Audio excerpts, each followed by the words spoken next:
વધુ સમાચારમાં વાત કરીએ તો સમાચાર વડોદરાથી સામે આવ્યા છે। વાઘોડિયામાં દીપડાનો આતંક યથાવત જોવા મળ્યો। વાઘોડિયાના સાંગાડોલ ગામની સીમમાં દીપડાએ મોડી રાત્રે પશુનું મારણ કર્યું। તો સાંગાડોલ ગામમાં દીપડાએ મોડી રાત્રે પશુનું મારણ કરતા ત્યાંના સ્થાનિકોમાં ભારે ફફડાટ ફેલાયો છે। ખેતરમાં બાંધેલા પશુમાંથી દીપડાએ એક વાછરડાનું મારણ કર્યું છે। વાછરડાનું મોડી રાત્રે મારણ કરીને દીપડો પોતાની ભૂખ સંતોષીને ભાગી ગયો છે।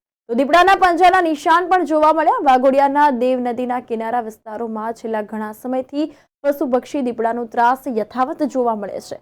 તો વન વિભાગે દીપડાને પાંજરે પૂરવા પાંજરું પણ મૂકવામાં આવ્યું છે, પરંતુ હજુ સુધી વન વિભાગને સફળતા નથી મળી। વાઘોડિયામાં અવારનવાર આ દીપડાનો ત્રાસ યથાવત જોવા મળે છે, તેથી પશુપાલક અને ખેડૂતો ભારે ચિંતામાં મુકાયા છે। રાત્રિ દરમિયાન પોતાના ખેતરોમાં કામકાજ અર્થે જવામાં ખેડૂતોને ડર સતાવી રહ્યો છે। આ અંતર્ગત વન વિભાગને પણ જાણ કરવામાં આવી હતી।